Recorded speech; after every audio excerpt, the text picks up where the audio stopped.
जाती है, इनके दुख दूर होते हैं, इसलिए ये भगवान आपके चरणों में आ रहे हैं। कोई कहता है नहीं, मैं निस्वार्थ भाव से आ रहा हूं, निष्काम पूजा करता हूं। भगवान महावीर ने निष्काम पूजा को स्वीकार नहीं किया। निष्काम पूजा होती ही नहीं है, बिना स्वार्थ के कोई काम होता ही नहीं है, और करना भी नहीं चाहिए। बिना प्रयोजन के काम नहीं करना चाहिए। तो कहा भगवान ये जो भक्त आ रहे हैं प्रेम के वशीभूत नहीं आ रहे हैं, संसार में बहुत बहुत बहुत दुखी हैं, बहुत परेशान हैं, इसलिए आ रहे हैं, और कोई कारण नहीं है। ये अपने परेशानियों को दूर करने के लिए आ रहे हैं।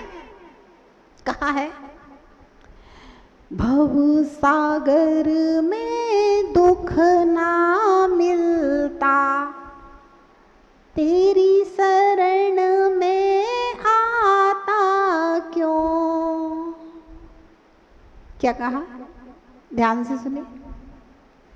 भव सागर में दुख ना मिलता, तेरी शरण में आता क्यों। शरण में आकर सुख ना मिलता, तेरी शरण में आता क्यों। अगर संसार में दुख नहीं होता तो कोई भगवान के मंदिर में नहीं आता, और मंदिर में आने के बाद में सुख नहीं होता तो भी भगवान के मंदिर में नहीं। संसार में दुख है, चरणों में आकर के दुख दूर होता है, इसलिए प्रभु आपके चरणों में आया हूं। भक्तामर काव्य में आचार्य मानतुंग स्वामी ने लिखा, त्वत्संस्तवेन भव संतति सन्निबद्धम, पापम क्षणाक्षय मुपैति शरीर बाजाम, आक्रांत लोक मलिनील मशेष माशो, सूर्यांशु भिन्न में शारोवर मंधकारम। हे भगवान, आपका स्तवन करने से जन्म जन्म के बंधे हुए पाप क्षणाक्षयम उपेति, एक क्षण में क्षय को प्राप्त हो जाते। कैसे? अलिनील अशेष माशु, भौरे के समान अमावस्या की काली रात्रि हो और सूरज की पहली किरण पड़ते ही सारा का सारा अंधकार एक साथ विलीन हो जाता है। ऐसे ही भगवान आपका स्तवन करने से जन्म जन्मांतरों के बंधे हुए पापम क्षणाक्षय, एक क्षण में क्षय को प्राप्त हो जाते हैं। मद्वेदिनाथ तव संस्तवनम मयेदे आरभ्यते तनुदियापि तव प्रभावात्। हे भगवान, ऐसा मान करके मैं आपकी स्तुति करना प्रारंभ करता हूं। भव्यात्माओं, विचार करो, दुख है या नहीं है? अगर दुखी हो, कहां भटक रहे हो? भगवान के चरणों में आ जाओ। अष्टानी का महापर्व है, जिनेंद्र भगवान की निरंतर आराधना करने का महा उत्सव है। कितना उत्साह होना चाहिए, ध्यान रखना। संतों का सानिध्य हो और जिनेंद्र भगवान की अर्चना का महा महोत्सव हो तो पूरे समाज में एक उत्साह तो होना चाहिए। भैया पैसे खर्च मत करो, कोई दिक्कत नहीं है। पैसा खर्च नहीं करो, कोई दिक्कत नहीं है। कम से कम भावों की विशुद्धि पूर्वक जिनेंद्र भगवान की अर्चना में, वंदना में हर व्यक्ति को शामिल होना चाहिए। यहाँ बाहर बैठ करके गप्पे करके चला गया और एक बार भी यदि कल्याण मंदिर का पाठ नहीं पढ़ा यहाँ बैठ करके, ध्यान रखना, माताओं के कर्तव्य हैं माताओं की कर्तव्य है कि अपने बच्चे को बोले तो भी एक बार पाठ कर पढ़ करके आए, कम से कम एक बार तो अपने, अगर समाज का हर व्यक्ति, हर बच्चा यदि एक बार भी पाठ पढ़ करके जाएगा तो ध्यान रखना, ना भगवान पारसनाथ को कुछ मिलने वाला है, ना हमें कुछ मिलने वाला है, ना जिन शासन को कुछ मिलने वाला है, ना मंदिर का कोई फायदा होने वाला है। वंदना करता है जो, मैं वंदो जिन देव को, जो वंदना करता है जिनेंद्र भगवान की, मैं वंदो जिन देव को, कैसे? कर अति निर्मल भाव, साधारण भाव नहीं, ध्यान रखना। ये भगवान की आराधना है, भगवान का महोत्सव है, किसी व्यक्ति विशेष का उत्सव नहीं है। बहुत मुश्किल है धर्म में जब आपसी बात आ जाए, धर्म में किसी का किसी से कुछ हो, नहीं।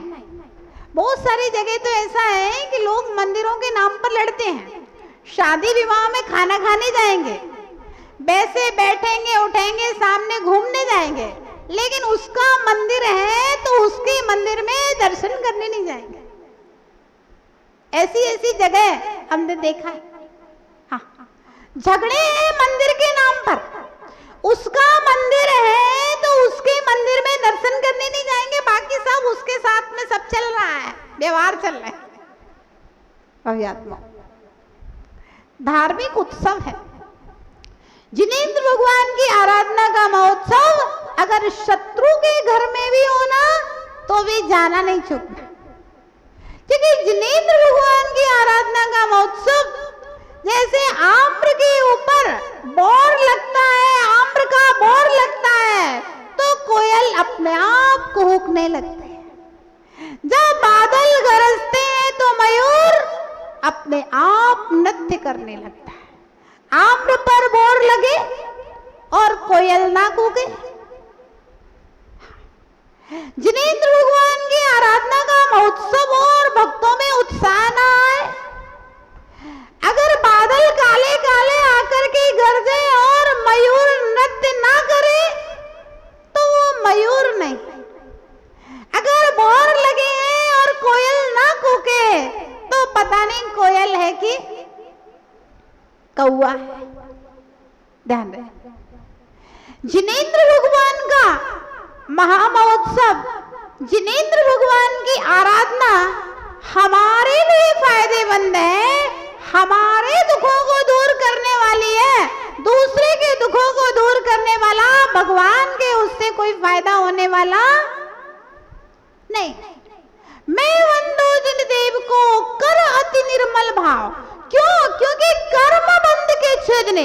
ध्यान रखना, संसार में जितनी भी तकलीफें, जितनी भी परेशानियां हैं आपके जीवन की, चाहे दुकान ना चल रही हो, चाहे माथा दर्द कर रहा हो, चाहे पार्टनर धोखा दे दे, चाहे आपका भाई ने आपकी संपत्ति हड़प ली हो, चाहे आपकी जमीन के ऊपर किसी ने कब्जा कर लिया हो, चाहे किराएदार आपका मकान नहीं छोड़ रहा हो, चाहे सिर दर्द हो, चाहे पेट दर्द हो, चाहे माथा दर्द हो, चाहे अटैक आए, जितने भी तकलीफियां हैं संसार की, वे सारी की सारी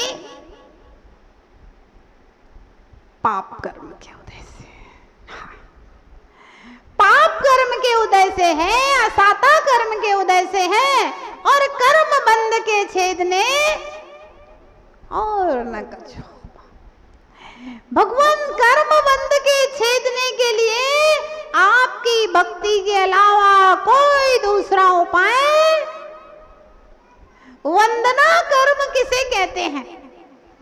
आचार्य भगवान वट्टकेर स्वामी ने वंदना शब्द के 4 पर्यायवाची नाम बताए। कृति कर्म,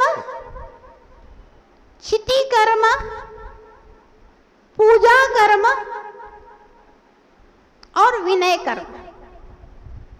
पर्यायवाची वंदना। वंदना का मतलब क्या है? वंदना किस लिए की जा रही है, इस विषय को देखिए जरा। कृतिकर्म किसे कहते हैं?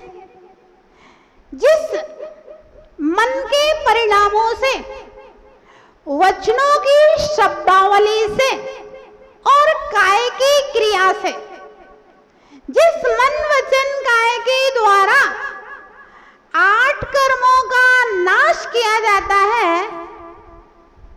उस क्रिया को कृतिकर्म कहा जाता है अथवा वंदना कर्म कहा जाता है। पहला। दूसरा, चिति कर्म। जिस क्रिया में वचनों की शब्दावलियों से, मन के भावों से और काय की क्रिया से परमात्मा के गुणों में एक ही भाव को प्राप्त होता है। जब हम भगवान का गुणगान करते हैं, और जैसे हिंदी में जब लोग पाठ पढ़ रहे थे, कल पहली बार लोगों ने कल्याण मंदिर पाठ पढ़ा लगता है, तो बड़ी तन्मयता के साथ में पढ़ रहे थे, क्योंकि हिंदी का अर्थ भी समझ में आ रहा है। तो जिन शब्दों के द्वारा हम भगवान के गुणों में तन्मय होते हैं, और जब हम भगवान के गुणों में तन्मय होते हैं, उस समय मुझे जो छाती से पुण्य बंद होता है, यहाँ से तीर्थंकर प्रकृति जैसा पुण्य भी भगवान के गुणों में तन्मय होने से प्राप्त होता है। भगवान के गुणों को अपने मन से एक ही भाव अंदर में उतारने से छाती से पुण्य बंद होता है। उस कर्म को मूलाचार ग्रंथ की टीका में वसु नंदी स्वामी ने चिति कर्म कहा। तीसरा शब्द आया वंदना के लिए, पूजा कर्म। जिस मन वचन काय की प्रवृत्ति से भगवानों को, पूज्य पुरुषों को बहुमान देते हुए जल चंदन आदि अष्ट द्रव्य भी साथ में समर्पित की जाती है, श्रीफल भी समर्पित करते हैं, जल चंदन समर्पित करते हैं, उसको पूजा कर्म कहा गया। अंतिम, विनय कर्म। विनय कर्म क्या होता है? जिस मन वचन काय की प्रवृत्ति के द्वारा, जिन वचनों की शब्दावलियों से, जिस मन के भाव से, जिस शरीर की क्रिया के द्वारा 8 कर्मों का उत्कर्षण, अपकर्षण, उदय, उदीर्णा, संक्रमण किया जाता है, उस कर्म को विनय कर्म कहा जाता है। मतलब समझे? नहीं समझे? विनय कर्म का मतलब समझ में नहीं आया होगा। उदय, उदीर्णा, संक्रमण, अपकर्षण, उत्कर्षण किया जाता है जिस कर्म के द्वारा, उसको वंदना कर्म, भक्ति कर्म, विनय कर्म एक ही पर्यायवाची है। अपकर्षण, उत्कर्षण किसे कहते हैं? देखिए, राजा श्रेणिक ने जब मुनिराज के गले में सर्प डाला था, भगवान दास जी कितने वर्षों की नरक की आयु का बंद किया था?